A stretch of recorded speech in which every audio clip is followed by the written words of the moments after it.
Jangan lupa tolong di subscribe dan ketik loncengnya. Terima kasih.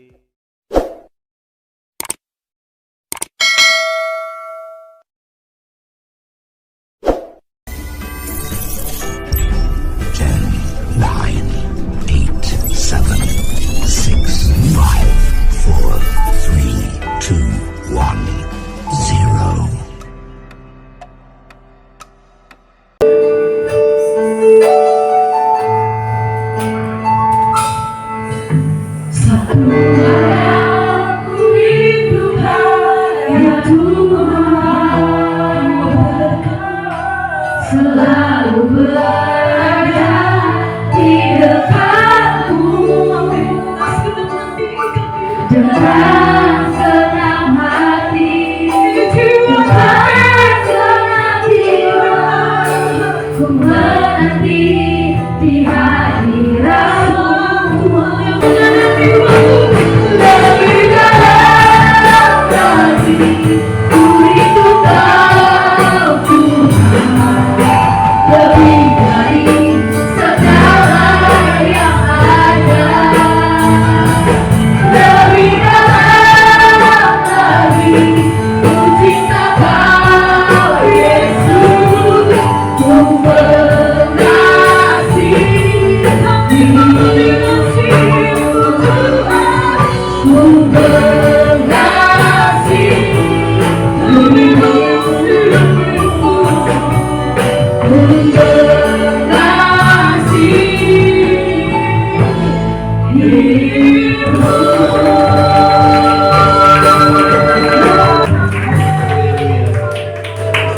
Kau dahsyat bagi kami, Kau bergerak menjamah hidup kami saat ini. Kami tahu juga bahwa sesi ini ada yang baru, yang indah, yang ilahi, yang kekal, yang abadi, yang Kau tanam dalam hidup kami. Hingga di sesi ini pun hidup kami akan naik ke level yang baru, ke dimensi yang baru. Dan kami berserah padamu selalu, Roh Kudus, Roh kebenaran, Roh Allah yang hidup. Kerjalah di antara. Terima kasih Tuhan. Kami sambut Engkau, kami sambut, kami terima Engkau Tuhan sepenuh hati kami. Di dalam nama Yesus. Haleluya. Kita yang percaya, kita yang diberkati Tuhan, sama-sama berkata amin. Baik Bapak Ibu, silakan dulu.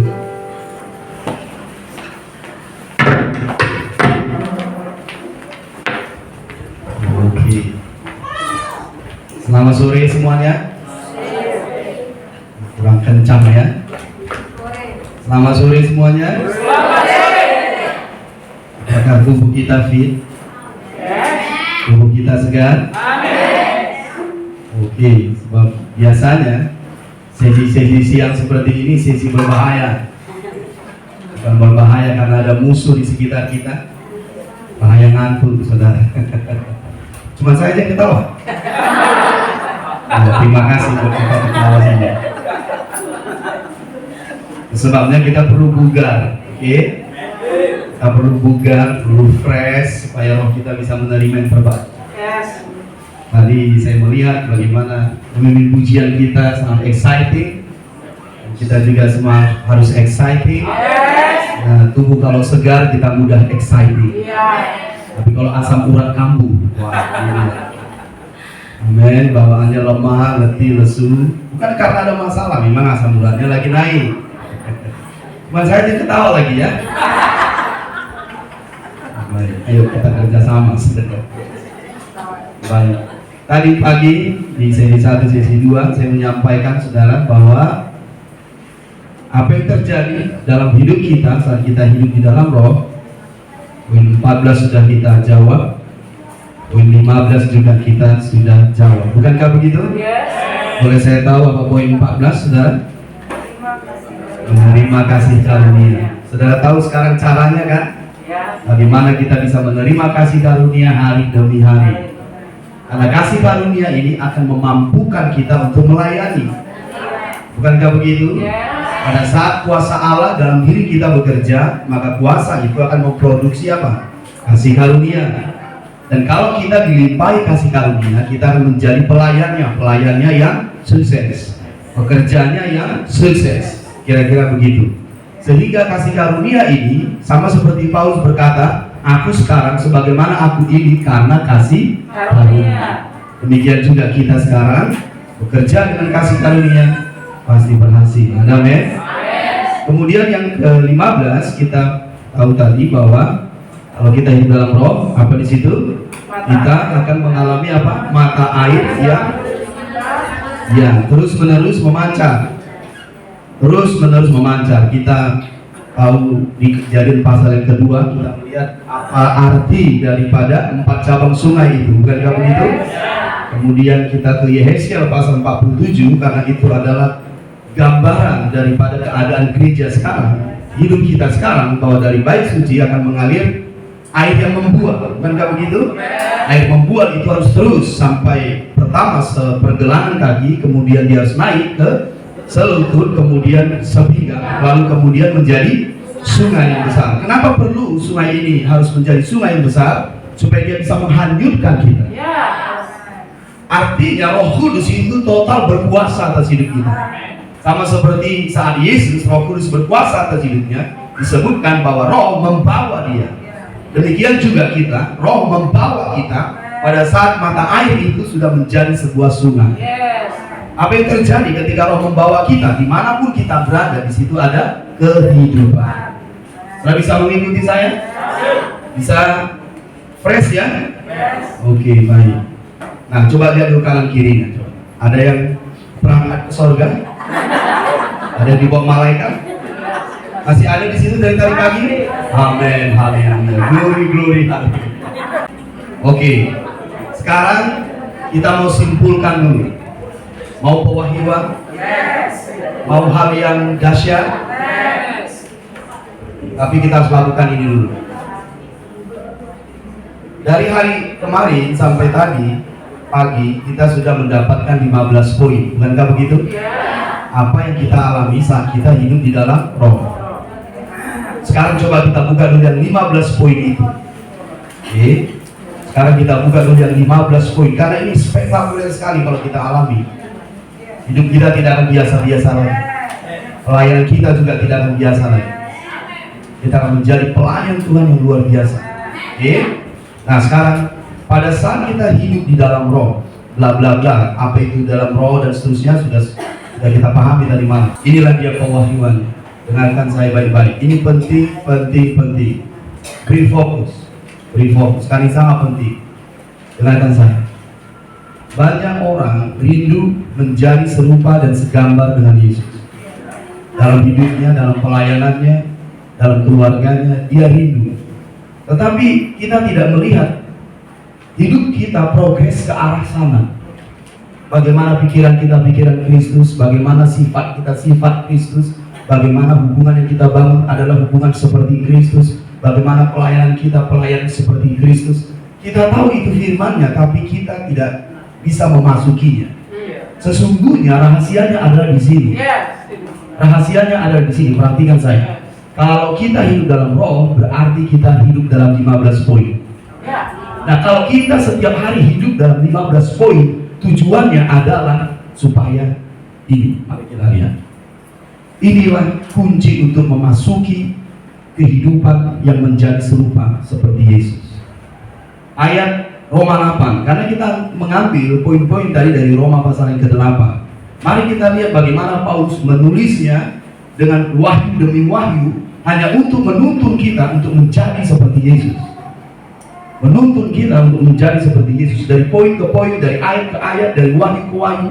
Di Roma 8 sedemikian rupa, hanya untuk membuka kita bagaimana masuk ke dimensi untuk menjadi seperti Yesus. Jadi menjadi seperti Yesus adalah hal yang sangat mungkin kalau kita hidup di sini. Lihat, kita membacanya tentang Roma 8 itu terakhir adalah di ayat yang ke-28, bukankah begitu? Ya, itu yang terakhir. Apa itu? Ayat 28, kita tahu sekarang bahwa Allah turut bekerja dalam segala sesuatu untuk mendatangkan kebaikan bagi mereka yang mengasihi Dia, yaitu bagi mereka yang terpanggil sesuai dengan rencana Allah. Itu poin terakhir kita di Roma 8 tentang mengalami hidup dalam roh. Nah, maksudnya itu adalah kalau kita hidup di situ, maka kita akan menerima ayat 29. Yes. Kita akan masuk ke ayat 29. Apa rupanya? Baca di ayat 29 disebut di situ, sebab semua orang yang dipilihnya dari semula, mereka juga ditentukannya dari semula untuk menjadi serupa dengan gambar anaknya. Jadi dengan hidup dalam roh sedemikian ini, maka itu akan membawa kita untuk menjadi seperti Yesus di muka bumi. Yes. Ini yang menjadi rahasia. Amen. Kita bisa buat slogan, aku mau menjadi seperti Yesus. Bahkan itu ada lagunya. Menjadi seperti Kau, Tuhan. Menjadi seperti Kau, Yesus. Menjadi serupa dalam seluruh hidup. Kita tidak menjadi seperti Yesus oleh karena nyanyian. Kita tidak menjadi seperti Yesus oleh karena banyak berdoa saja. Kita menjadi seperti Yesus kalau kita tahu tools yang dibuat oleh Paulus. Yes. Toolsnya itu ada di Roma pasal yang ke-8. Bagaimana kita hidup dalam roh dan kemudian mengalami poin 1 sampai 15. Maka dengan sendirinya hari demi hari kita akan menjadi serupa dan segambar dengan Yesus dalam kemuliaan yang semakin besar. Amen. Saya mau mengundang kita untuk hidup dalam kehidupan yang luar biasa seperti ini. Oleh kasih karunia Allah, Dia memanggil kita untuk melakukan perkara besar, perbuatan yang besar. Tidak hanya itu, tapi kita bisa hidup dengan sifat seperti Yesus, pikiran seperti Yesus, pelayanan seperti Yesus. Haleluya. Ini rahasia Bapak Ibu, ini rahasia. Banyak orang ingin menjadi seperti Yesus, banyak dia berdoa, nggak bisa juga. Banyak orang ingin menjadi seperti Yesus, dia belajar lebih banyak, nggak juga. Karena ini tools yang dibuat oleh Paulus. Bagaimana dari ayat ke ayat kita dibawa oleh tuntunan roh sampai pada akhirnya ayat 29. Amin 2 kali. Supaya orang yang dipanggilnya dari semula menjadi serupa dengan gambaran Yesus. Apa maksudnya? Ya, kita tahu yang sekarang ada di sebelah kanan Allah Bapa. Tapi Yesus hidup kembali melalui hidup kita. Amen. Bagaimana Yesus yang dulu hidup kembali melalui kita. Yes.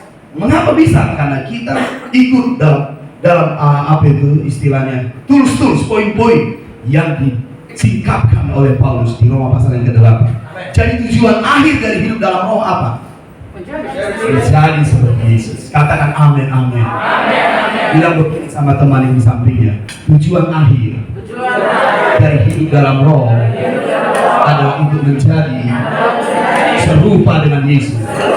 Apakah engkau mau serupa dengan Yesus?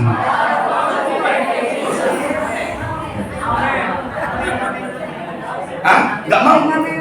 Mau, amin. Gak mau. Ini rahasia Bapak. Tidak peduli berapa lama kita sudah bergereja, kalau kita nggak melalui kunci demi kunci ini, maka kehidupan Yesus tidak akan nyata. Sederhana sekali bahwa kita yang dipilihnya dari semula supaya menjadi seperti Yesus. Inilah poin-poinnya. Makanya kita mengalami 15 poin itu supaya Yesus kembali hidup dari dalam diri kita. Ada amin. Mau berkat lagi? Nah, kurang respon. Mau berkat lagi?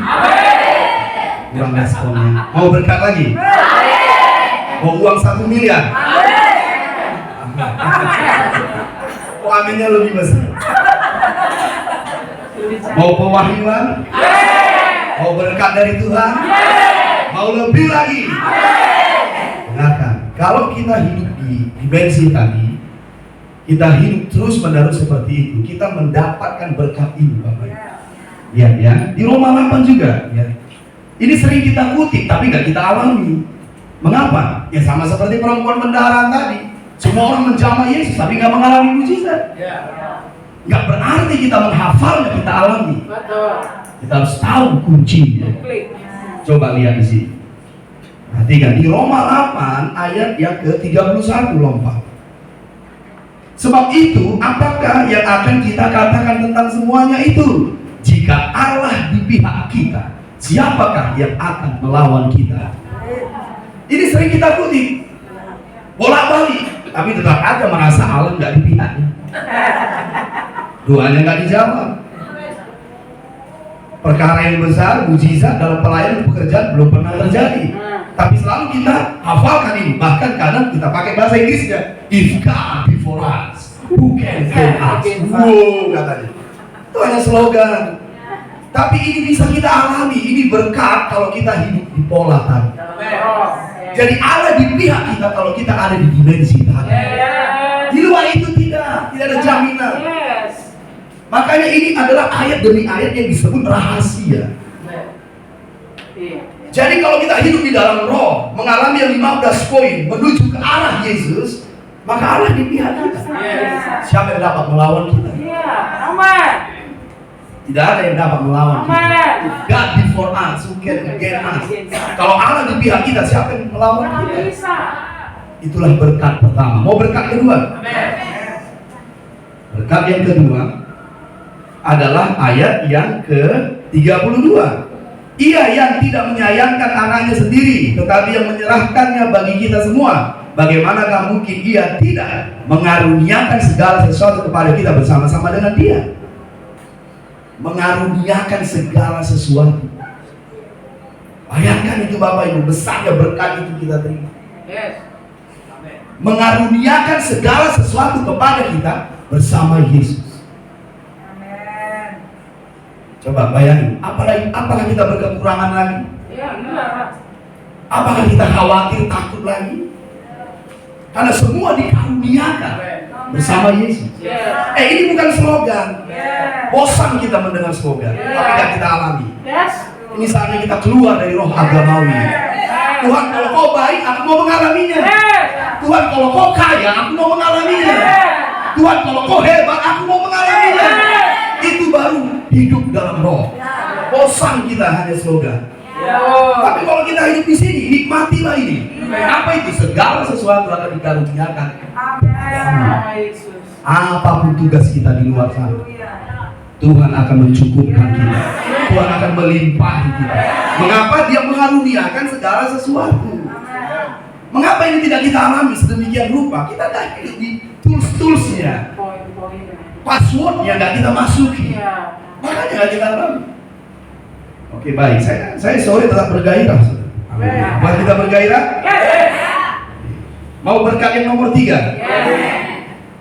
Berkat nomor 3, 33. Siapakah yang akan menggugat orang-orang pilihan Allah yang membenarkan mereka? Nomor 3, siapa yang menggugat kita? Tidak ada yang menggugat kita.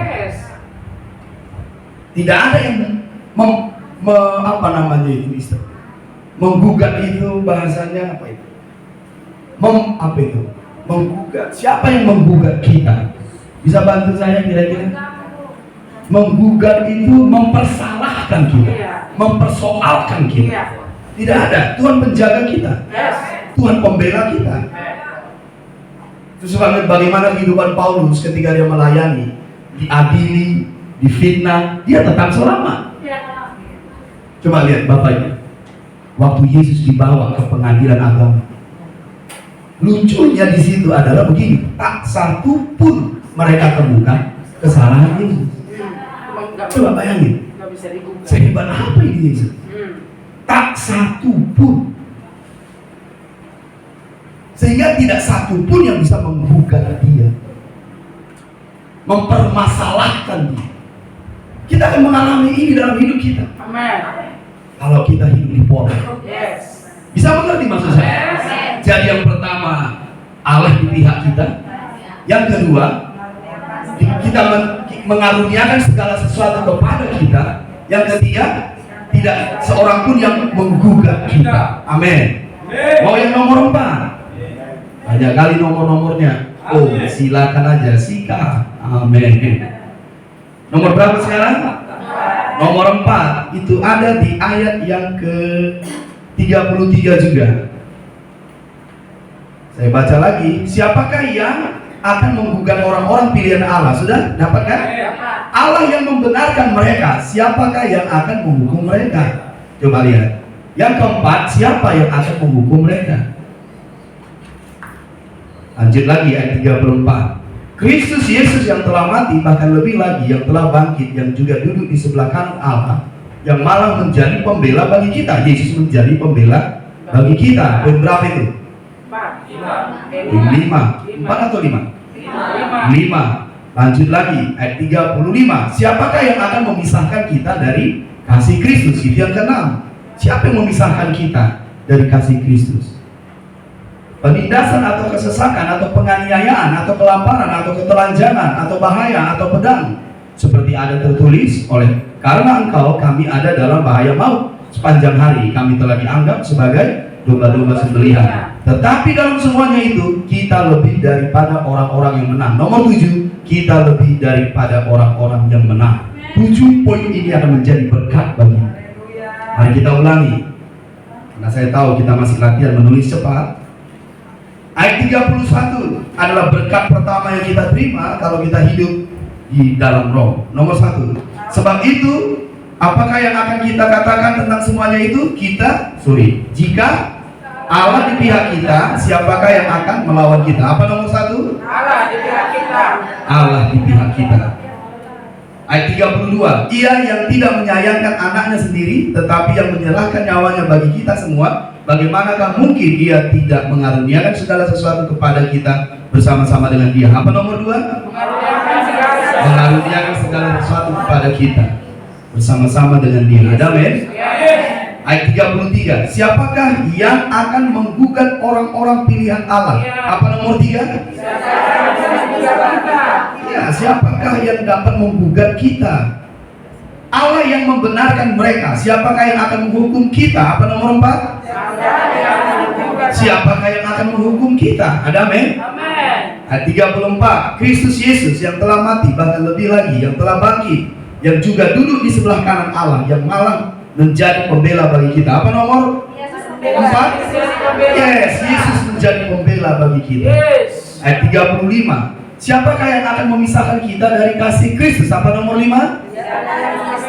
Siapakah yang akan memisahkan kita dari kasih Kristus? Tidak ada. Lanjut lagi, ayat 37. Tetapi dalam semuanya itu kita lebih daripada orang-orang yang menang. Apa nomor 6? Yes. Terimalah berkat itu dalam nama Yesus. Nomor 1, Allah di pihak kita. Nomor 2, mengaruniakan segala sesuatu kepada kita bersama Kristus. Nomor 3, siapakah yang akan menggugat orang-orang pilihan Allah? Nomor 4, siapakah yang akan menghukum kita? Nomor 5, Yesus Kristus menjadi pembela bagi kita. Nomor 6, siapakah yang akan memisahkan kita dari Kristus? Nomor 7, kita lebih daripada orang-orang yang menang. Coba gabungkan catatannya. Pastikan kan 6 poin ini kita terima berkatnya hari ini dalam nama Yesus. Saya ulangi. Nomor 1, Allah di pihak kita. Nomor 2, mengaruniakan segala sesuatu kepada kita bersama-sama dengan dia. Nomor 3, siapakah yang akan menggugat kita? Siapa yang akan menggugat orang-orang pilihan Allah? Nomor 4, siapakah yang akan menghukum kita? Nomor 5, Kristus Yesus menjadi pembela bagi kita. Nomor 4 itu ya. Oke, nomor 5, siapakah yang akan memisahkan kita dari kasih Kristus? Dan nomor 6, kita lebih daripada sorry maaf, saya terlalu cepat. Yuk kita ulangi. Apa berkat yang kita terima saat kita hidup dalam dimensi ini? Nomor 1, Allah di pihak kita. Allah di pihak kita. Nomor 2, mengaruniakan segala sesuatu kepada kita. Nomor 3, Siapa yang akan menggugat kita?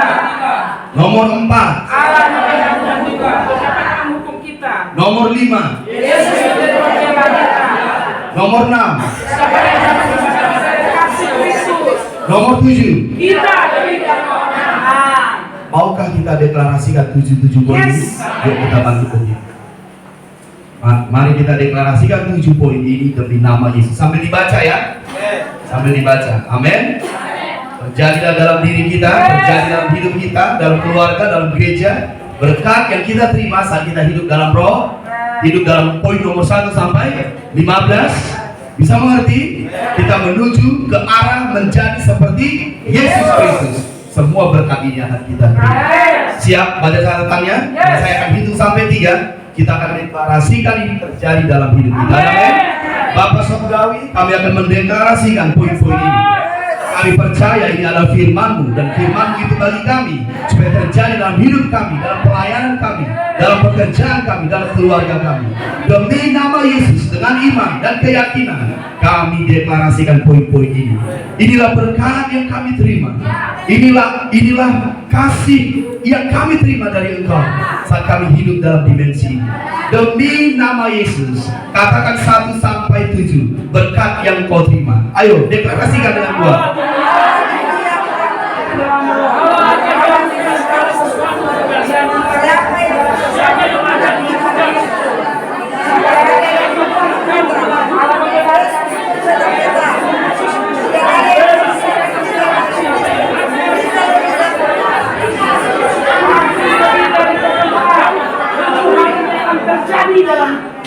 Oke, sekarang lakukan begini. Ada kata kita kan? Ganti menjadi mu. Nah, katakan sama kanan kiri. Suami katakan pada istri, istri katakan pada suami.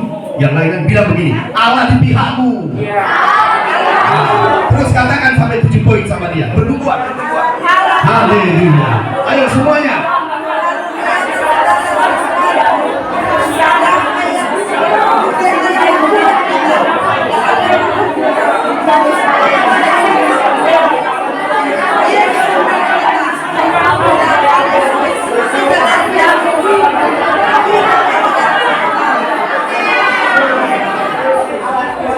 Oke, sekarang gantian. Ayo. Nubuatkan dia.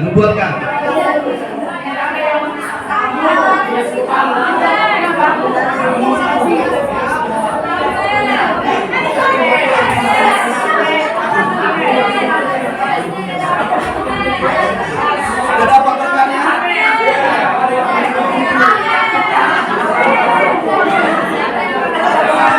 Sudah terima berkatnya? Itu akan terjadi padamu. Haleluya.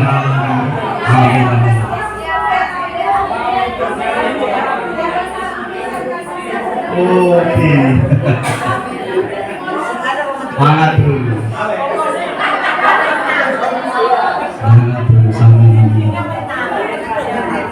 Saudara bahagia? Jadi ingat, ini tidak lagi slogan. Kita sudah pede atau percaya diri mengucapkannya. Mengapa? Karena kita mengikuti toolsnya. Kita mengikuti Tuhan.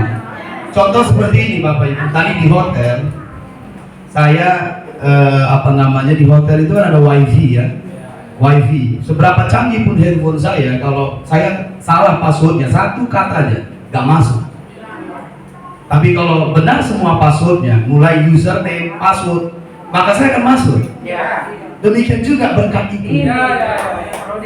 Kalau kita ikuti dia passwordnya, username-nya, tools-toolsnya, kita akan masuk. Tidak perlu harus kita doakan bagaimana. Dia akan begitu saja kita alami. Makanya kita confidence, katakan confidence. Percaya diri. Kemanapun aku pergi, katakan. Mujizat terjadi. Kemanapun aku pergi, kehidupan dinyatakan, keselamatan dinyatakan, berkat yang berkelimpahan dinyatakan. Demi nama Yesus. Otomatis. Gak perlu didoakan. Jadi kalau kita naik pesawat gak perlu doa. Sertayan tidak perlu. Karena Tuhan selalu menyertai. Ada amin? Itulah indahnya hidup dalam Roh. Sekarang, katakan sekarang. Maukah kalian dinaikkan levelnya? Saya masih ragu. Karena saya akan mau naikkan, ini soalnya level berbahaya. Siapkan? Oke, karena ini ada sedikit koreksi-koreksi nanti kecil-kecil, tapi kecil-kecil, jangan khawatir. Enggak kok. Ya, santai aja. Siapkah kita dinaikkan levelnya? Serius? Oke, baik. Apa itu? Yuk kita buka. 1 Korintus pasal 14. Saya mau naikkan level kita, level hidup rohani kita. 1 Korintus pasal 14. Kita tidak bisa memisahkan yang disebut karunia roh kalau kita udah berbicara tentang hidup dalam roh. Kita tidak bisa memisahkan buah-buah roh, bukan buah-buah roh sebenarnya, tapi buah roh. Nanti bisa kita bahas itu. Bukan buah-buah roh, itu buah roh. Karena roh satu buahnya. Sama itu seperti pohon anggur, satu buahnya. Karena dia ada Roh Kudus, satu buahnya. Dan satu itu adalah kesabaran, penguasaan diri, dan seterusnya. Jadi buah Roh Kudus itu nggak satu-satu muncul, itu serempak. Makanya dia disebut the fruit of the Spirit, bukan the fruits of the Spirit. Kalau the fruits ada S-nya berarti macam-macam. Tapi kalau perbuatan daging itu fruits ada S-nya. Roh Kudus satu atau dua? Satu. Makanya buahnya satu. Tapi di dalam satu itu ada penguasaan diri, ada kesabaran. Jadi kita kalau berbuah roh muncul, kesabaran muncul, penguasaan diri enggak, itu semua muncul. Yes. Karena roh itu satu, bukan banyak. Katanya siap mau dinaikkan. Katakan, hidup dalam roh tidak mungkin dipisahkan dari karunia-karunia roh. Karunia-karunia roh ada berapa? 9. Tahu bagaimana mengkliknya dalam hidupmu? Atau hanya tahu aja, tapi kita tidak tahu kita memilih karunia apa? Firman mencatat kita bisa tahu karunianya apa. Gak perlu pakai kuesioner. Karena kita pakai kuesioner biasanya kan? Itu cara Yunani, psikologi. Tidak. Roh Kudus tidak bisa didikte. Dia ada di dalam hatimu. Engkau harus tahu mendiscovernya. Dan Alkitab mencatatnya. Kalau nggak ada nanti waktu ini Pak, kayaknya kita buat hari cari lain lagi nih Pak. Biar 9 karunia itu diekspos di rumah ini. Karena kalau 9 karunia roh ini bekerja aktif, 1 Korintus pasal 1 menyebut kita tidak kekurangan apapun dalam segala sesuatu. Tapi bagaimana kita bisa mengaktifkan karunia-karunia roh? Kita hanya tahu. Saya dulu diajari isi kuesioner. Tak mungkin, tidak, bukan begitu. Roh Kudus oleh firman-Nya memberikan kita cara bagaimana kita bisa mengklik karunia-karunia roh. Bagaimana dengan buah roh? Buah roh itu kedewasaan kita. Karena itu lahir dari roh Kristus di dalam hati. Karena roh Kristus kalau dia dewasa yang muncul buah roh. Makanya itu gak akan muncul tanpa kedewasaan. Jika buah roh dan karunia-karunia roh harus bekerja bersama-sama. Karena karunia roh itu bukan karaktermu. Itu pemberian dari Roh Kudus untuk kepentingan.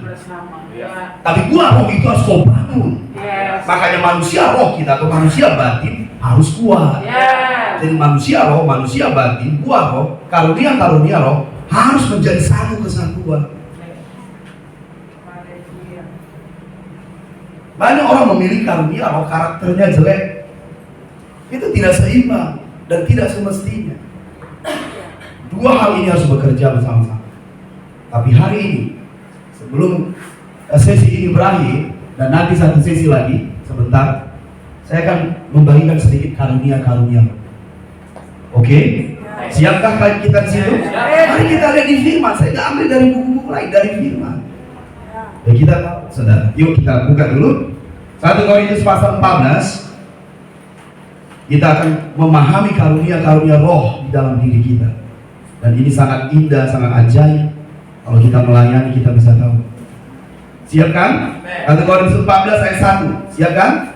Yuk kita baca bersama-sama. 2, ya. Kejarlah kasih itu dan usahakanlah dirimu memperoleh karunia-karunia roh, terutama karunia untuk bernubuat. Garis bawahi, kejarlah kasih. Yang kedua, garis bawahi, usahakanlah dirimu memperoleh karunia-karunia roh. 2 itu garis bawahi.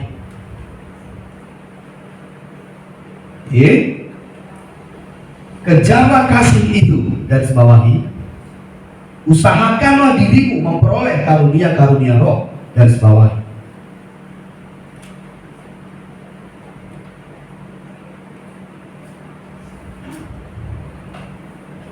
Kenapa disebutkan kasih dan karunia-karunia roh ini harus sama-sama kita miliki? Bisa mengerti? Kalau kejarlah kasih itu kan supaya kasih itu kau miliki. Iya. Usahakanlah karunia-karunia roh supaya karunia-karunia roh itu kau miliki. Iya. Tidak boleh satu, harus dua. Iya. Bisa mengerti maksudnya? Iya. Bisa paham? Iya. Kejarlah kasih itu supaya kasih itu kau miliki. Iya. Usahakanlah karunia-karunia roh supaya itu kau miliki. Kenapa dua poin ini harus sama-sama kita miliki? Karena kalau kita memiliki kasih tanpa karunia-karunia roh, kasih itu kurang kuat pekerjaannya. Kurang kuat pekerjaannya, kurang besar dampaknya. Oke. Kalau kita tidak memiliki kasih, tapi memiliki karunia-karunia roh, tidak ada faedahnya. 1 Korintus pasal 13 coba. Kita bisa memiliki karunia-karunia roh, tapi kalau tidak ada kasih, nggak ada faedahnya. Iya. Coba lihat 1 Korintus pasal 13 ayat 1. Sekalipun aku dapat berkata-kata dengan semua bahasa manusia dan bahasa malaikat, tetapi jika aku tidak mempunyai kasih, aku sama dengan gong yang berkumandang dan canang yang gemerincing. Sekalipun aku mempunyai karunia untuk bernubuat, kan karunia-karunia roh, dan aku mengetahui segala rahasia dan memiliki seluruh pengetahuan, dan sekalipun aku memiliki iman, karunia iman yang sempurna untuk memindahkan gunung. Perhatikan, tetapi jika aku tidak mempunyai kasih, aku sama sekali tidak berguna. Dan sekalipun aku membagi-bagikan segala sesuatu yang ada padaku, bahkan menyerahkan tubuhku untuk dibakar, tetapi jika aku tidak mempunyai kasih sedikit pun, tidak ada faedahnya. Jadi kalau kita memiliki karunia-karunia roh tanpa kasih, tidak ada faedahnya, tidak berguna. Iya. Iya. Bisa mengerti maksud saya? Haleluya, amin. Apa di situ dia yang ke-1 disebut? Sekalipun. Disebut aku sama dengan gong yang berkumandang dan canang yang gemerincing. Nomor ayat 2 disebut tidak berguna. Ayat 3 disebut tidak ada faedah. Iya. Makanya Paulus berkata di 1 Korintus 14, kejar kasih. Itu. Karena kalau hanya karunia-karunia roh yang kita usahakan, tidak ada faedahnya, Iya. tidak ada gunanya. Bisa mengerti? Tulis nomor 1. Tulis nomor 1. Kejarlah kasih itu dan usahakanlah karunia-karunia roh. Nomor 1. Mengapa? Tanpa karunia-karunia roh, tanpa kasih, tidak ada gunanya, tidak ada faedahnya. Tulis ya, karunia-karunia roh tanpa kasih tidak ada gunanya, tidak ada faedahnya.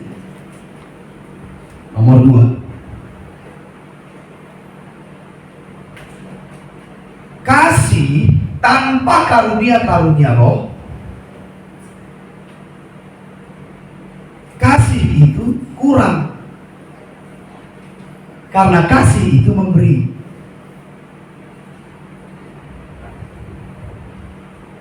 Itu dia. Saya ulangin ya. Kasih tanpa karunia-karunia roh, kasih itu kurang. Karena kasih itu memberi. Iya. Apa yang kita beri? Gak ada karunia-karunia roh kita. Iya. Hanya uang saja lah. Betul kan? Iya. Hanya bantuan fisik. Tapi karunia iman gak bisa kita beri. Iya. Karunia kesembuhan gak bisa kita beri. Karunia hikmat gak bisa kita beri. Berarti yang kita beri sedikit kan? Maka kasih kita jadi kurang. Bisa mengikuti saya? Haleluya. Jadi terbatas. Iya. Jadi terbatas kasih itu ya. Begitulah seperti kata istri saya. Terbatas kasihnya. Coba kita memiliki 9 karunia-karunia roh. Mudah untuk kita beri kan? Iya. Ada yang sakit, kita doakan sembuh. Ada yang kurang iman, kita transfer iman, imannya kuat. Ada yang membutuhkan hikmat, kita beri hikmat. Jadi makin kaya kita. Jadi kalau hanya kasih aja, nggak ada karunia-karunia roh, itu gereja bisa lahiriah. Kasihnya hanya pemberian, makanan, uang, bantuan-bantuan fisik. Tapi penghiburan dari roh nggak ada, kan jadi kurang kasih itu. Haleluya. Lihat Bapak Ibu, uang, amin, bisa beli obat kan? Tapi nggak bisa beli kesembuhan. Uang bisa beli rumah, tapi nggak bisa beli kenyamanan. Uang bisa bayar sekolah yang tinggi, tapi nggak bisa beli kesuksesan. Memang perlu, segala sesuatu perlu uang, tapi uang tidak menjawab segalanya. Jadi kalau gereja hanya berputar, kasihnya seputar pemberian uang, dia nggak akan bisa mengerjakan segalanya. Karena Roh Kudus tidak beri uang, dia beri karunia. Amin. Berapa banyak perempuan berdarah itu berobat dengan uang yang banyak, nggak sembuh kan? Uang bisa beli obat, tapi nggak bisa beli kesembuhan. Uang bisa beli rumah dengan pagar yang besar-besar, tapi tetap takut. Karena uang nggak bisa beli iman.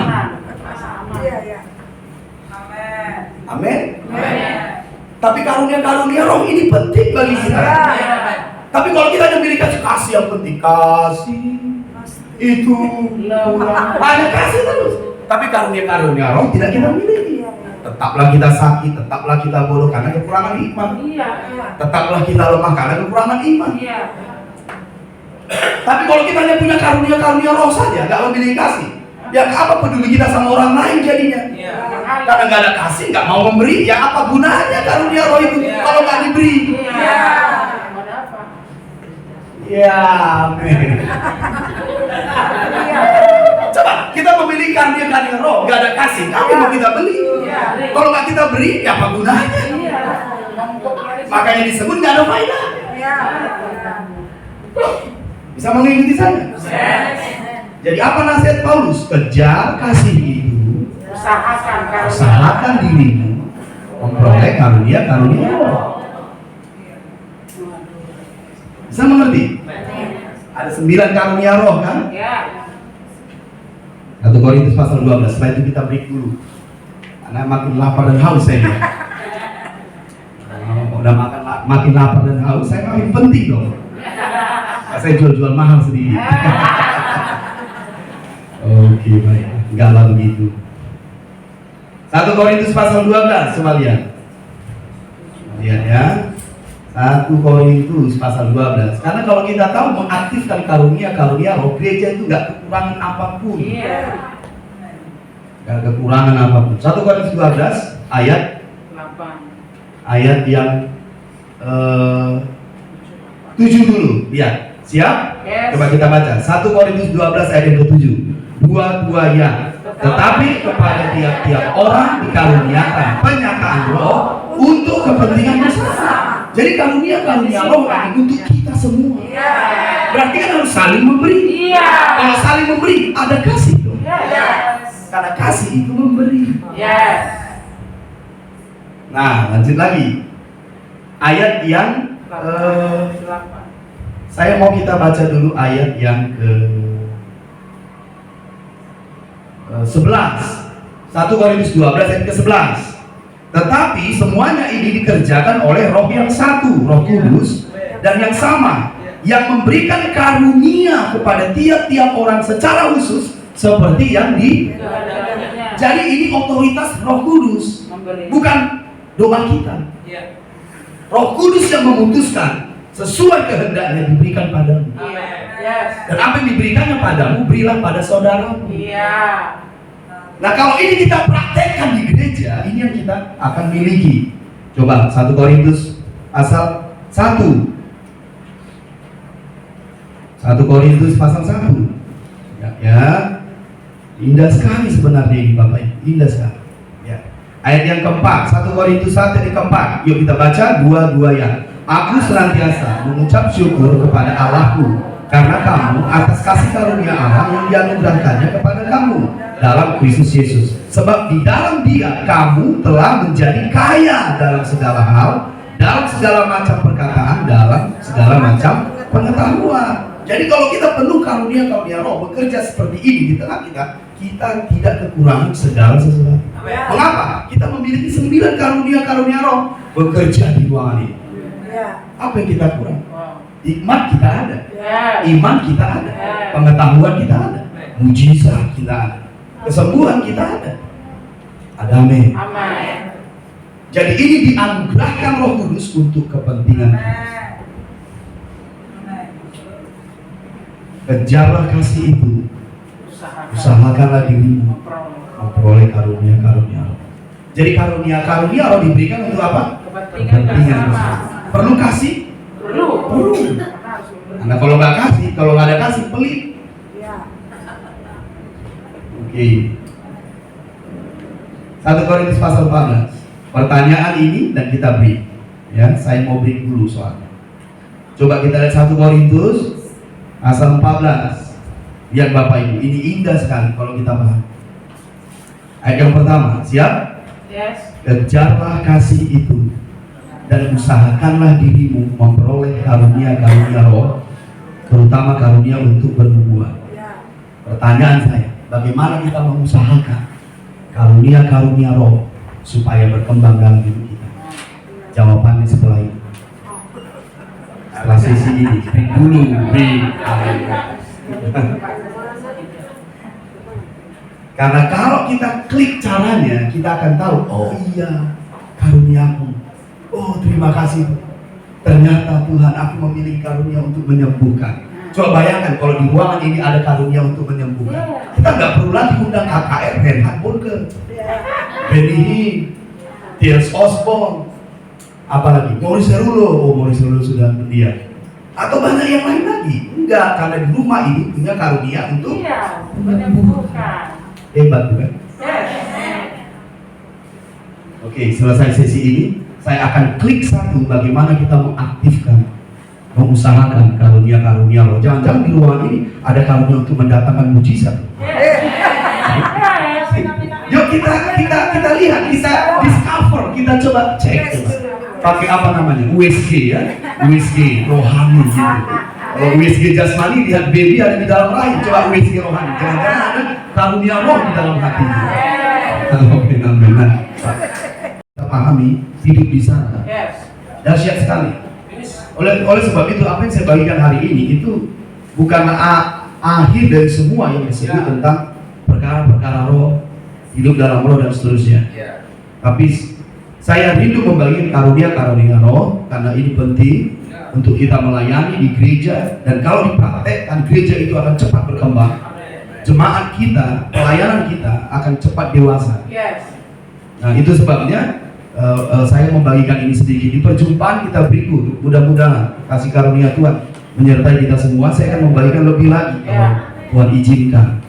Jadi ini bukanlah semuanya, ini masih sedikit. Saya sampaikan masih sedikit karena di Medan, saya sedikit bagikan. Di Medan itu kita punya sekolah apostolik. Sekarang sekolah apostolik itu sudah sekolah apostolik yang kelima. Desember tahun lalu kita adakan 4 hari full di gereja kita, sekolah apostolik yang kelima. Dan saat itu kita mendeklarasikan bahwa tahun ini adalah spirit expression, ekspresi Roh. Itu sebabnya saya live membagikannya pada ibu, Bapak Ibu semua di sini. Dan di sekolah apostolik yang kelima itu saya membagikan 4 hari full, 4 kali 4, 16 sesi full. Satu sesi bisa sampai 2 jam Bapak Ibu. Full di situ tentang ekspresi Roh. Dan apa yang saya bagikan ini itu masih belumlah semuanya. Terus saya berkata pada kita di sini, jangan merasa bagaimana. Kalau Tuhan izinkan kita bertemu lagi, saya bisa berkati lagi, lebih besar lagi. Contoh seperti ini, banyak orang tahu tentang karunia Roh, tapi tidak tahu dia memiliki karunia Roh apa. Sampai sekarang ini misteri. Saya sudah lama melayani Bapak Ibu. Saya diajari untuk menemukan kasih karunia Roh dengan hal-hal yang kita temukan atau discover dari luar. Kalau kita temukan original firman-Nya, tidak. ada rahasianya untuk kita bisa mengkliknya. Sehingga itu bisa kita alami dalam doa, persekutuan, konser, ibadah, itu bisa diekspos. Makanya ketika kita ibadah, ada orang yang mendapat penglihatan, ada orang yang mendapat kesembuhan. Itu tiap-tiap minggu. Mengapa? Karena memang kalau kita hidup dalam roh, karunia roh ini juga aktif. Nah, jadi saya mau ulangi lagi. Di Desember kemarin kita 24, 25, 26, 27 kita ada sekolah apostolik dari jam 9 sampai jam 6 sore. Di situ kita melepaskan, mendeklarasikan bahwa tahun 2022 adalah spirit expression, mengekspresikan roh dari dalam diri kita keluar. Ini musim tuayan Bapak Ibu. Ini adalah seperti Pak Gembala di rumah kita tadi kita share, ini Pentakosta ketiga. Kalau saya menyatakan ini adalah pencurahan roh terakhir. Kita hidup di musim tuayan terakhir. Itu sebabnya kita harus hidup dalam dimensi roh ini sedemikian rupa. Orang-orang akan datang ke gereja beramai-ramai, berbondong-bondong. Itu sebabnya ketika krisis di luar terjadi, ingat gereja harus jadi jawaban. Makanya kita deklarasikan kemarin mengekspresikan roh.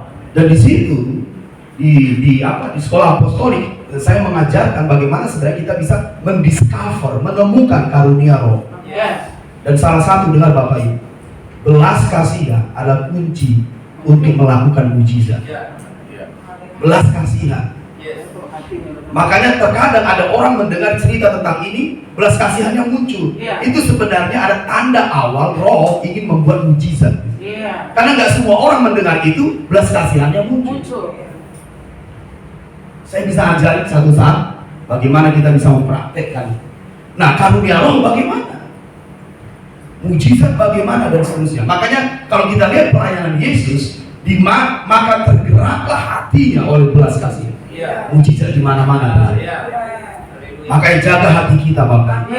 Kalau hati kita udah kapalan, udah menebal, udah dirusak oleh dunia ini, belas kasihan susah. Hati nurani yang murni sejak awal kita bertobat susah. Makanya belas kasihan makin langka kita. Jaga hatimu dengan segala kewaspadaan. Nah, dari situ terpancar. Boleh saya kasih nasihat? Nah, saya tahu di sini rupanya ada para pendeta, gembala. Saya hormat buat Bapak Ibu semua di sini. Jadi nasihat saya seperti ini. Sederhana memang, tapi penting. Apa itu? Kita harus cepat-cepat mengampuni. Karena pengampunan itu membebaskan hati. Tapi kadang kalau kita menyimpan, hati kita akan kapalan. Tahu kapalan ya? Kalau kita pegang cangkul, pegang istrinya keras, nggak terasa. Itu sebabnya ketika kita mendengar firman, melihat orang punya masalah, hati kita biasa saja. Itu hati kapalan. Maaf. Tapi itu biasanya dirusak oleh karena kita sepele dengan mengampuni. Pengampunan itu harus jadi gaya hidup. Karena pengampunan yang terus menerus akan menjaga belas kasih. Bisa mengerti? Mengapa ini saya jelaskan? Karena ada hubungannya nanti bagaimana mengklik karunia-karunia roh. Amin. Jadi ini tahun Spirit Expression. Kami mendeklarasikan ini. Makanya ini musim tuayan. Katakan kanan kiri, ini musim tuayan. Tanda-tanda telah nyata. Itu lakukan. Hujan akhir telah tiba. Oke. COVID-19 itu kayak air, Pak. Akan surut.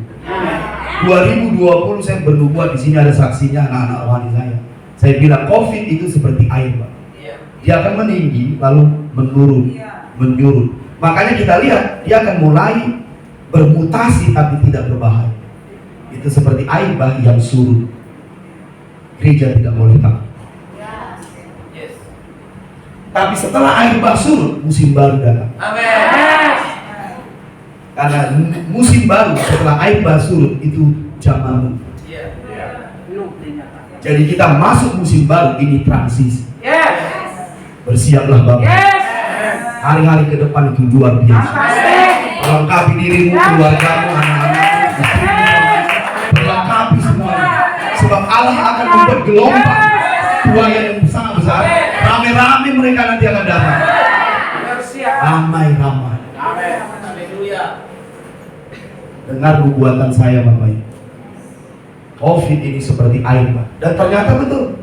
2020 saya sudah bilang itu di gereja. Oh, COVID ini seperti air Pak. Dia akan menurun, merosot. Makanya bermutasi kan. Sekarang Omikron, betul kan? Omikron, Om Swastiastu, Om. Omnipresent.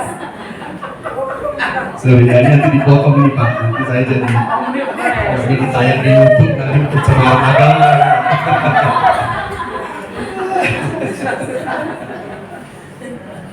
Jangan takut. Ingat, ini transisi. Katakan transisi. Transisi. Masuk ke musim baru. Masuk ke musim baru. COVID seperti air Pak.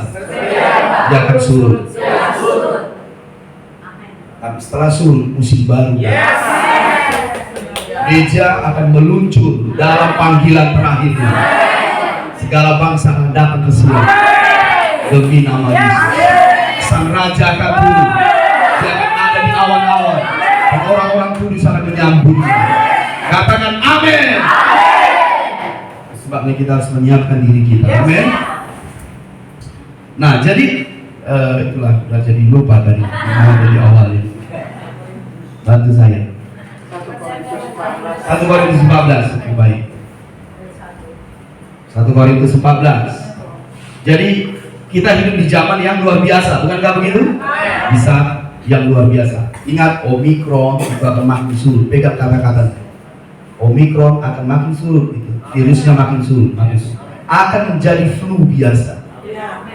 Ingat, pegang kata-kata saya.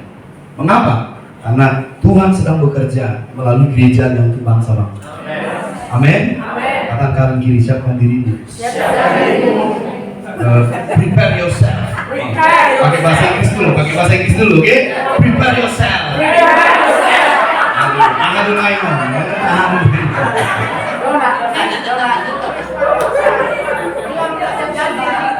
Oke, siapkan dirimu.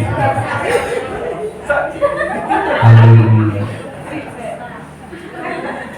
Oke, nah lihat 1 Korintus 14 ayat 1. Yuk kita selesaikan 1 Korintus 14 ayat 1. Kejarlah kasih itu dan usahakanlah dirimu memperoleh karunia roh, terutama karunia untuk ada 2 poin di sini kan? Apa poin nomor 1? Kejar. Ya, maksud saya tadi yang di garis bawah itu kan ada 2. Saya catat tadi ada nomor 1. Tanpa kasih Karunia roh tidak ada faedahnya. karunia roh tidak ada. Tolong dicatat, itu maksud ayat ini. Kenapa kita disuruh mengejar kasih lalu mengusahakan karunia roh? Karena tanpa kasih, karunia roh itu nggak ada faedahnya. Karena kasih itu kan selalu memberi. Kalau kita punya uang nggak kita beri, itu apa uang itu? Kan nggak ada faedahnya. Kalau kita punya 9 karunia itu, tapi saudara kita nggak kita berkati, apa faedah? Kita punya karunia nubuatan, saudara kita nggak kita nubuatkan, apa faedah? Bisa mengerti maksud saya? Maka kita harus memiliki 2 hal tadi. Bisa mengerti ya? Nah, tanpa karunia roh, kasih itu kurang. Karena kita nggak bisa memberi apa yang datang dari Roh Kudus kan? Hanya fisik saja. Jadi gereja menjadi apa? Sosial. Nggak masalah, kasih memang juga harus bersifat sosial. Memberi tumpangan, memberi uang, memberi ya seperti itu. Bisa, tapi hal yang dari Roh kan juga harus kita beri. Apa yang diberi Roh Kudus pada kita, kita beri pada orang. Berilah dengan cuma-cuma karena engkau menerima dengan cuma-cuma. Sembuhkanlah yang sakit, lahirkan yang kusta, bangkitkan orang dari kematian. Beri dengan cuma-cuma karena kau menerima dengan cuma-cuma. Jadi kalau kita nggak memiliki yang dimiliki Roh Kudus, kan jadi kurang kasih. Hanya sosial saja. Tidak, karunia roh ini juga harus kita beri pada saudara kita. Siapakah yang memiliki karunia roh? Semua orang yang memiliki roh Allah diam di dalam. Itu yang memiliki. Semua orang.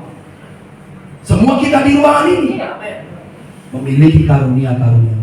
Amen. Karena roh Allah yang diam di dalam dirimu, syarat dari kita memiliki karunia-karunia. Makanya saya membahas ini, bukankah begitu? Yes. Yuk kita ulangi nomor 1 tadi apa? Tanpa kasih, karunia-karunia roh tidak ada faedahnya, tidak ada gunanya. Tanpa karunia-karunia roh, kasih itu kurang, karena kasih itu memberi. Kita hanya memberi yang fisik, lahiriah saja. Gak bisa memberi mujizat, gak bisa beri kesembuhan, gak bisa beri hikmat, gak bisa beri iman, gak bisa menafsirkan bahasa roh dan seterusnya. Padahal itu perlu bagi kita. Jadi kita harus memiliki dua-duanya. Kejarlah kasih itu, kasih dan karunia-karunia roh. Katakan kasih dan karunia-karunia roh. Amin. Yuk kita lihat dulu 9 karunia roh tadi. Coba kita lihat dulu ya. 9 karunia roh tadi. Boleh digarisbawahi, ada di 1 Korintus pasal yang ke-12. Yuk kita lihat, dia pasti 9 ya. Kalau 10 mungkin terjemahan lain. Oke. 1 Korintus pasal 12 ayat ke-8. Yuk kita garis bawahi, dan itu pasti 9. 1 Korintus 12 ayat ke-8. Sebab kepada yang seorang roh memberikan karunia untuk berkata-kata dengan hikmat. 1. Dari garis bawahi kan? Oke. Dan kepada yang lain roh yang sama memberikan karunia berkata-kata dengan pengetahuan. 2. Ayat yang ketiga. Kepada yang seorang roh yang sama memberikan iman. 3. Dan kepada yang lain ia memberikan karunia untuk menyembuhkan. 4. 10 ayat 10. Kepada yang seorang roh memberikan kuasa untuk mengadakan mujizat. 5. Dan kepada yang lain ia memberikan karunia untuk bernubuat. 6. Dan kepada yang lain lagi ia memberikan karunia untuk membedakan bermacam-macam roh. 7. Kepada yang seorang ia memberikan karunia untuk berkata-kata dengan bahasa roh. 8. Dan kepada yang lain ia memberikan karunia untuk menafsirkan bahasa roh. 9. Bisa mengerti? Tetapi semuanya ini dikerjakan oleh roh yang satu, Roh Kudus itu, dan yang sama, yang memberikan karunia kepada kita tiap-tiap orang secara khusus. Jadi ini bukan monopoli kita, ini Roh Kudus yang putuskan. Seperti yang dikehendakinya. Untuk apa diberikan karunia-karunia roh ini di ayat yang ke-7 tadi? Tetapi kepada tiap-tiap orang dikaruniakan penyataan roh untuk kepentingan bersama. Jadi itu gunanya karunia roh, untuk kepentingan kita. Bisa paham maksud saya? Sekarang saya mau bertanya, siapa di sini yang tahu karunia-karunia roh dalam dirinya? Apa saja dari yang 9 itu? Yakin 100%. Coba angkat. Kenapa kita tidak tahu? Bukan kenapa kita tidak tahu. Oke, boleh lah itu. Kenapa kita tidak tahu? Karena kita tidak tahu caranya menemukan. Karena kita juga nggak tahu caranya mengusahakan. Padahal itu perlu bagi gereja. Coba kalau saya mau tanya, Bapak Ibu, sayap kanan, ada yang tahu karunia-karunia roh dalam dirinya? Oke, pertanyaannya jadi seperti ini. Siapa yang percaya roh Allah diam di dalam hatinya? Amen. Yes, berarti kita punya karunia-karunia roh. Lalu pertanyaan saya, siapa yang tahu dia punya karunia roh apa dari 9 itu? Nah, coba kan.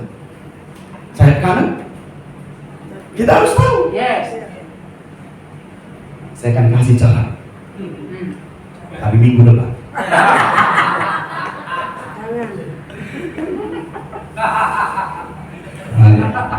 Indah bukan?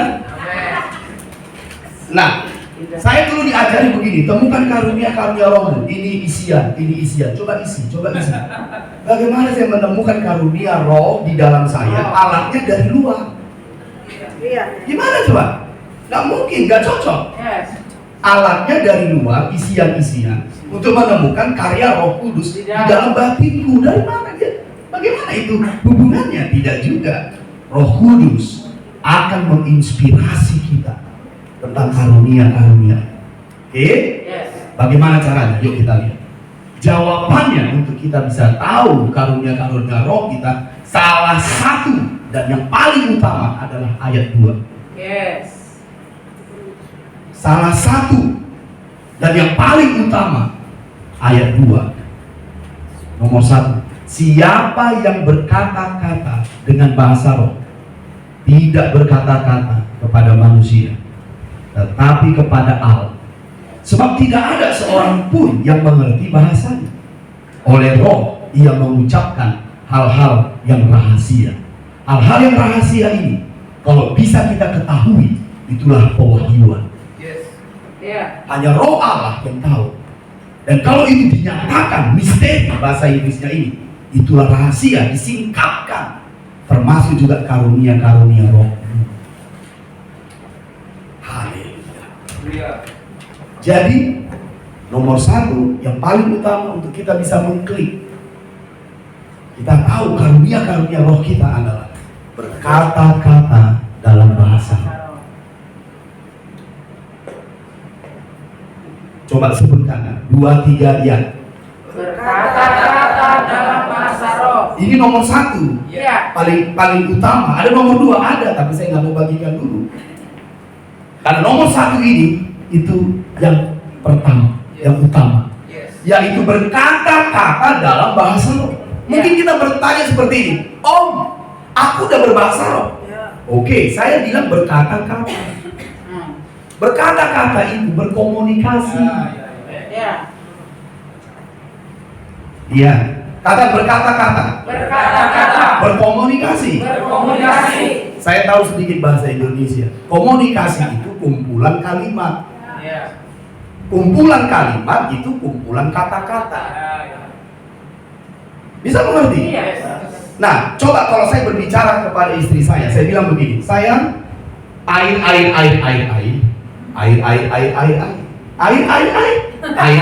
ngerti nggak? Enggak, karena satu kata. Itu kata-kata. Sorry, boleh saya sedikit koreksi? Tadi kan saya sudah bilang di awal, saya sedikit aja koreksi. Kadang bahasa roh kita hanya begini, baba, itu bukan berkata-kata.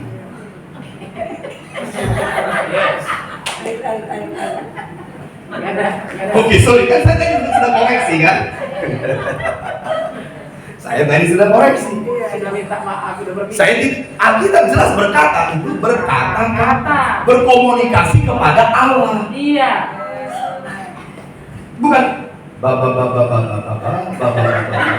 itu hanya air,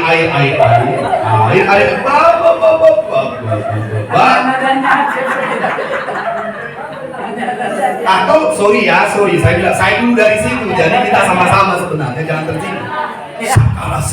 Saka, itu aja. Karena kita berpikir itu dua kata. Alkitab berkata. Bukan berulang. Saya akan akhiri nanti mendoakan dan mengimpan apa yang saya alami. Bagaimana Bapak Ibu dulu bisa berkata-kata dalam bahasa. Selesai, kita sambung pada perjumpaan yang berikutnya. Dan saya akan mengimpan di sini. Jadi tidak disebut hanya berkata-kata. Amin. Kalau kita berkata-kata apa maksudnya? Berkomunikasi kan? Berkomunikasi itu apa? Mengucapkan maksud. Coba bagaimana kita berkata-kata dalam bahasa roh mengucapkan maksud? Kita harus bisa masuki dimensi itu. Makanya kadang kalau kita berkata-kata dalam bahasa roh, kita bisa nangis. Logik kita nggak bisa tahu, tapi batin tahu. Oh, aku sedang bersyafaat untuk keluarga. Makanya terkadang ketika kita berdoa dalam berkata-kata dalam bahasa roh dengan dalam, keluarga kita di ujung pulau sana bertobat. Karena di dalam roh tidak ada jarak. Tidak ada jarak, tidak ada waktu. Jadi waktu kita berkomunikasi dengan Allah, Allah dengan kita dengan Allah, kita menyatu. Dahsyat bukan? Makanya kita harus mengerti, tidak disebut berdoa bahasa roh, tapi berkata-kata. Tulis di bawah. Berkata-kata artinya berkomunikasi. Ini yang harus kita naikkan, upgrade bahasa roh kita. Iya. Berkata-kata artinya apa? Berkomunikasi. Tulis lagi di bawah. Komunikasi adalah kumpulan kata yang mengandung arti. Saya bukan jurusan bahasa Indonesia loh. Saya jurusan kimia. Saya jurusan bahasa Indonesia. Tahu bahasa Indonesia? Tahu kan nggak ada kan? Berarti saya selamat. Karena kalau nggak saya akan dikoreksi. Pas, Pak. Pas ya? Pas, oke. Saya ulangi. Apa itu tadi? Komunikasi adalah kumpulan kata-kata yang mengandung arti. Oke kan? Kalimat itu apa? kumpulan kata-kata. Kumpulan kata-kata. Jadi kalau kita berkata-kata, kita sedang mengungkapkan arti, maksud, pikiran kita kepada Allah. Saya pernah berdoa suatu saat begini. Saya melayani, hujan turun. Roh bilang pada saya, berdoa bahasa roh. Saya nggak ngerti, saya hanya mentaati. Penting pelayanan ini, saya berdoa bahasa roh. Hampir 45 menit. Hujan berhenti.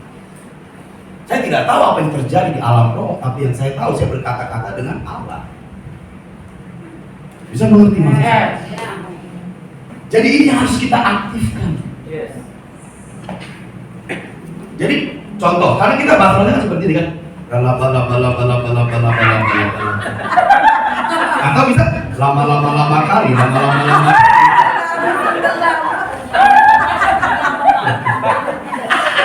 Lama-lama kali. Lama-lama kali.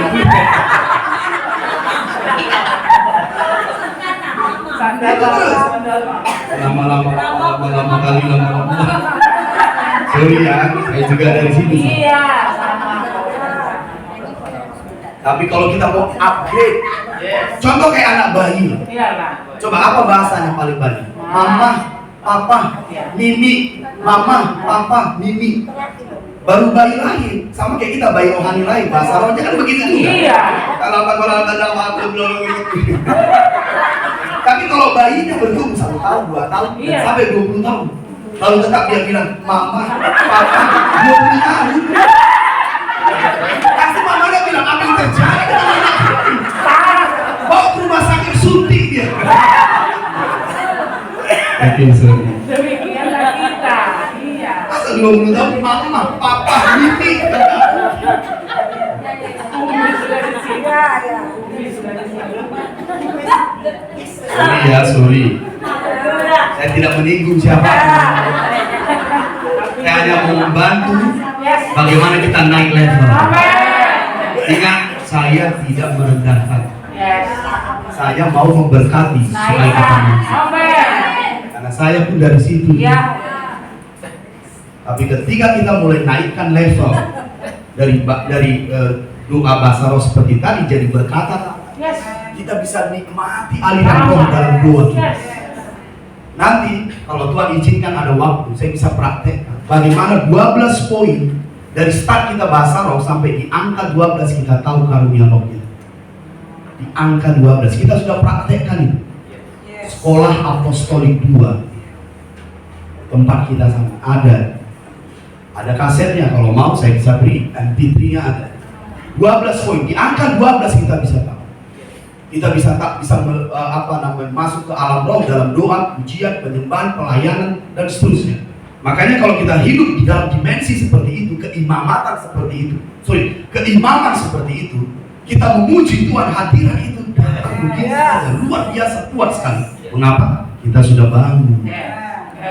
Amin. Oke, baik. Jadi saya mau berdoa. Sampai di situ aja dulu. Oke, sampai jumpa kita perjumpaan berikutnya. Tapi kan saya sudah tepati janji saya berkata-kata dalam bahasa roh. Dan saya akan doakan nanti Bapak Ibu supaya itu mulai bekerja dalam diri. Dan ketika kita praktekkan besok mulai tumbuh. Jumpa kita berikutnya kita sudah berkata-kata. Siap untuk itu? Jadi kita buat caranya begini. Nanti kita bangkit berdiri semua, angkat tangan, dengarkan berkata-kata bahasa roh saya. Karena saya mempraktekkan itu mengimpart itu pada Bapak Ibu semua. Saya akan berkata-kata bahasa roh. Dengar baik-baik, buka roh. Siap? Ada bahasa roh saya nggak bapak. Doa kita akan luar biasa. Pelayanan kita akan luar biasa.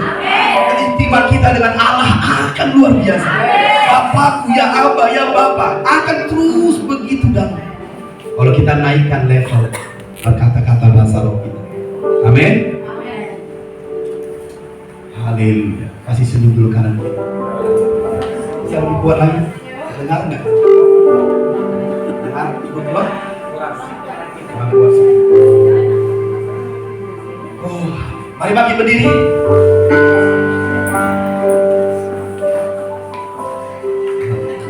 Haleluya. Mari angkat tangan kita ke sorga. Terimalah impartasi dari Roh Kudus buat kita semua yang hadir di sini. Sebab aku tidak bisa memberi padamu kalau aku tidak memiliki. Tapi oleh kasih karunia Tuhan, aku memiliki kasih karunia dan aku mengimpar padamu di dalam nama Yesus. Kalau kau percaya di tempatmu dengan imanmu, kau membuka hatimu, maka impartasi akan turun atasmu. Kasih karunia untuk berdoa, berkata-kata dalam bahasa akan mulai tumbuh dan berkembang dalam hati. Sebab inilah cara untuk kita bisa menemukan karunia roh. Kalau Bapak Ibu semua saudara yang ada di ruangan ini percaya, mari angkatlah tangan itu saudara. Angkat dengan sungguh. Karena saya akan berdoa mengimpar pada Bapa Sorgawi, Bapa kami semua yang murah hati, maha memberi. Hari ini oleh karena kebaikan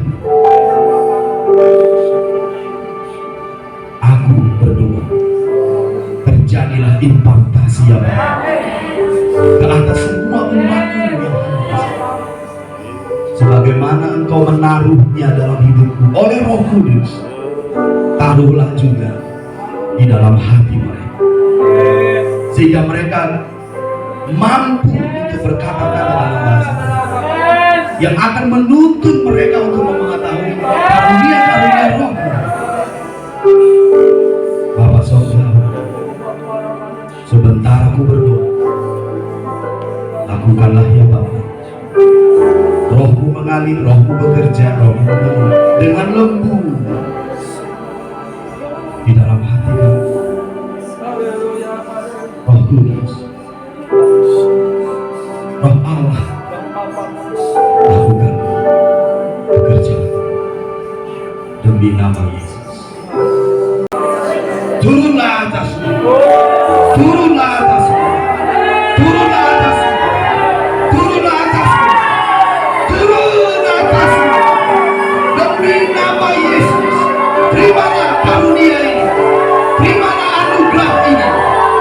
Penuh dalam nama Yesus, penuh dalam nama Yesus.